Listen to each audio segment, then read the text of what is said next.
Hi, okay, I'm back with episode 3. This one, I decided I'm no longer going to say I'm going to do 10 cases in an episode, because some of them are just so interesting that they really need a lot more time. I want to remind you that if you like these videos, please like and subscribe. It means a lot to me, okay? Okay, so we had stopped at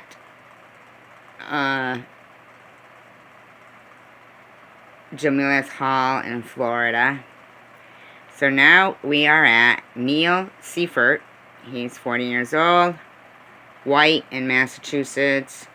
He had a violent history. He apparently that particular night had been arguing with his girlfriend, and there was also multiple restraining orders. I don't know if that was from that girlfriend or what it may be, but he apparently stole her car, and then he went to his family's house where he proceeded to steal the shotgun. His stepfather tried to stop him, but he was able to steal it anyway. Then he went back to his girlfriend's house. You know, God knows what might have ensued. And when he got there, the door was locked. He couldn't get in. The cops were there. And he started to fire at the police, and they fired back, and he died. Justified. The next one is Angelo West. He is a black 41-year-old man in Mass, or was. He had an extremely long history of gang violence. He was not a good guy at all. From all reports I read, he just was a menace to society, and he shot a cop point blank in the face, and then a shootout ensued, and he died. Justified. Adrian Solis. This is a very interesting case, and one that will actually go on for a little while. So, this was in California, and this is a case of, to me, where, you know,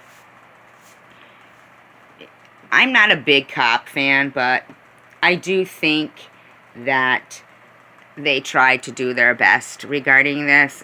He looked like a mixture of Hispanic and white. He's 33 years old, and he had a history of schizophrenia. So, what happened was, his therapist decided that he would, or he or she, I don't know, would start to reduce Adrian's medication. He took his last dose in February. Now remember, these were all March 2015. And he was suicidal. His family had noticed a change in Adrian. And he also was 6'2", 345 pounds. I want you to keep that in mind, because sometimes, you know, that's another thing that people are up against is, you know, stature. Some people are very big. George Floyd, he was 6'6". But anyway, back to Adrian. So he apparently had slashed his throat and wrapped a belt around his own throat and was saying he was going to kill himself. So somebody in his household, I don't know if it was his sister or his mother, called 911. 2 officers did respond, and he was lying in a pool of blood on the floor, face down, with a belt around his neck and slashed throat. So,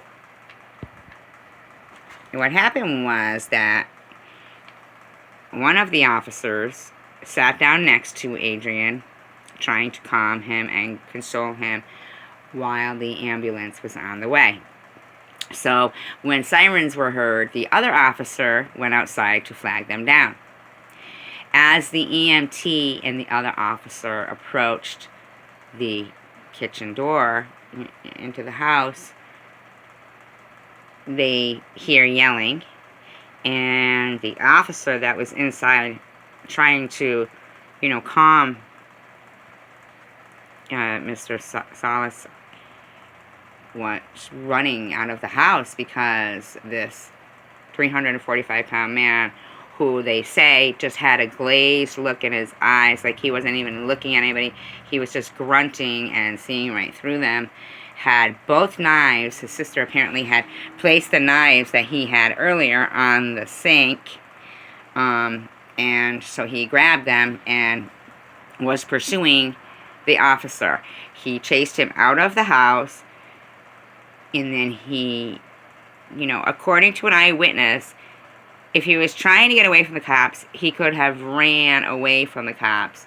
This eyewitness said there was plenty of room if that was his thought, but the man was just charging at the EMTs and the officer, grunting, bleeding, mind you, and no matter how many times the officers said stop, or even, backed away, ran away, everything they could do, he would not stop, and they shot him. Although it's a sad story, I'd like to know why the therapist thought that he was ready to be taken off his medication. That seems to be somewhat tragic there. But it comes down to a split-second judgment. That time from the time the officer ran from the house to shooting Adrian was 10 seconds. He had to use a split-second judgment because at the end of the day, they also want to go home safe. He did try talking to him. They did exhaust everything they could. Now, in the case of George Floyd, 9 minutes, that's not a split-second judgment.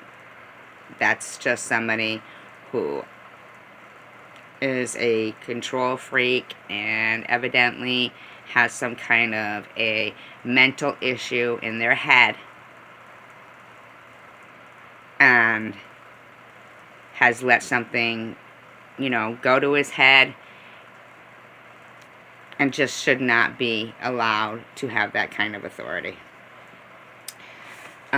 So my next person is also tragic, quite tragic.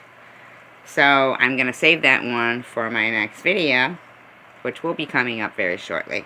I intend on making it really soon, and it's going to be called People Killed by the Police, Naked and Afraid. Please like and subscribe.